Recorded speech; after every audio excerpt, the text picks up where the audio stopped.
Invincible cannot keep getting away with this. Because even when they give us a filler episode that doesn't involve Cecil or the Viltrumites, it's still low-key heat. Ain't no way, man. No one show should have all this power. But a lot happened in episode 5 of season 3 of Invincible, and me and you, we gotta talk about it. This is your spoiler warning. You have been warned. But we pick up this episode with Titan taking his daughter to school saying keep the family close, family matters, as he contemplates on the request from Mr. Liu. That request being breaking Dupla Paul out. Speaking of Dupla Paul, this man tries to break himself out by cramming up his door with too many versions of himself. Shit was disgusting. This man turned his jail cell into a pack of sardines. Probably smells worse though. I'm not gonna hold you, knowing that this is Simu Liu, Shang-Chi, I was like, hold on, this kind of reminds me of the bamboo building fight. He got pretty close to breaking out until one of the big guards said, it's chaining day. Here's your depowering necklace. Night night. That's when Duplicate visits him and says, listen, you gotta stop being a fucking idiot doing crime and come be a hero with us. And we learn a little bit about their backstory and how their father kind of went, they ended up in foster care and that's why he ended up doing crime for a living. But he abandoned Duplicate in the middle of the night. If I had a nickel for every single time Simu Liu played a character that abandoned his sister, I'd have 2 nickels. Fuck does that mean? I don't know, but it's weird that it happened twice. Back with Mark, Eve, and the Graysons, Eve acts like she just pulled up for breakfast when she really spent the night. And Oliver, he knows. And Debbie, she knows. We all know that Mark is digging that up, down, left, right. But Mark and Eve talk about getting an apartment together and they agree to start looking. Just one problem, they ain't really got money like that. So Eve,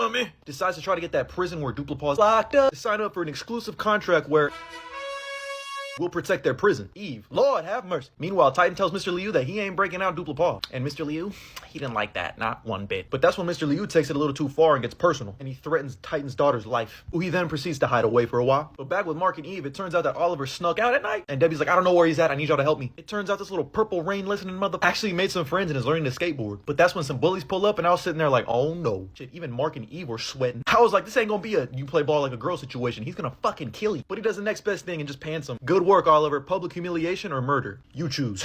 Thank God he chose right. L print, crazy. We interrupt this program to bring you Rex and Ray going on a date. Let's move the fuck on. Back with Titan, he visits Machine Head in prison, try to get the inside scoop on what Mr. Liu is about to do. Hold up, that was a bar. Should I low-key be rapping in these videos? But Machine Head basically says, fuck you. You're the one that got me locked up in here. That warlord is about to turn into a dragon and eat you. Back with the Graysons, Debbie tells Mark that he loves Eve and him staying there because they're super helpful with Oliver. Mommy. But that's when Mark gets a distress call about the prison being attacked. Turns out it was just Titan trying to get his attention. That man didn't flinch.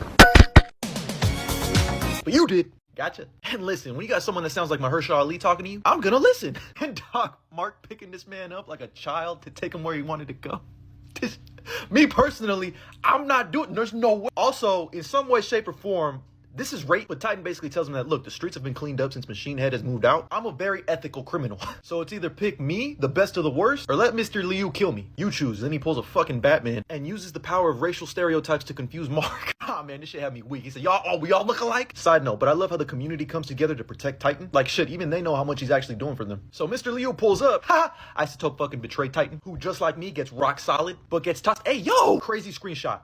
Crazy screenshot, but regardless, he gets tossed out the fucking window. Face down, ass up, as you're about to become street gum. Gotta be the worst way to go out. So yeah, it turns out Mr. Liu does turn into a fucking dragon. Remember what we said about flinching earlier? Yeah, Isotope, you a bitch. But anyway, Mr. Liu says, fine, I'll do it myself. Tells his big ass lackey to take care of his body because that's the only way he could die. And he pulls up on the prison to break out Dupla Paul himself. But you picked the wrong prison today, you fire-breathing lizard. As everyone's favorite power couple pulls up, and Eve does something that made me so horny. She tosses a power rope over to Mark and covers herself in her armor. This is some Sailor Moon shit. And then Mark fucking twirls her around and throws her at the dragon, only for her to come out looking more strong, like, oh my god. Mommy. Fellas, listen, I understand it now. As her and Mark go for the double punch, I was screaming, I was standing up, I was saluting. This shit means something to me. While all this is going on, Dupla Paul actually finds a way to escape almost. Eve stops him for a little bit, but it turns out he left a copy of himself outside of a cell she makes for him. So he gone. Meanwhile, Mark is still fighting this dragon. This is like Goku versus Shenron. Or I guess Gohan versus Shenron, since Gohan's the one that always gets his ass beat. And dog, this thing was putting the paws on Mark. Even when Mark thought he killed it, it just regenerates. Thank God that Isotope was still working for Machine Head, who breaks Machine Head out of prison. Machine Head points one right to the head. Adios, Mr. Liu. He saves Mark and the prison and everyone, and it turns out this was the Titan's entire plan. Mark and Eve agree to not get an apartment, even though they did just get a bag from the prison for protecting it. And Debbie is so happy that Mark is staying, and she knows he's having sex. Back with Machine Head, he takes Mr. Liu's place in this wannabe Legion of Doom. That's when Titan pulls up and says, listen, you can have all the power, Machine Head. I want out, but I still want to keep my city safe. And everyone agrees. Back at Duplicate's hideout, she finds this nice little paper mache that indicates that Dupla Paul has found you. I will find you,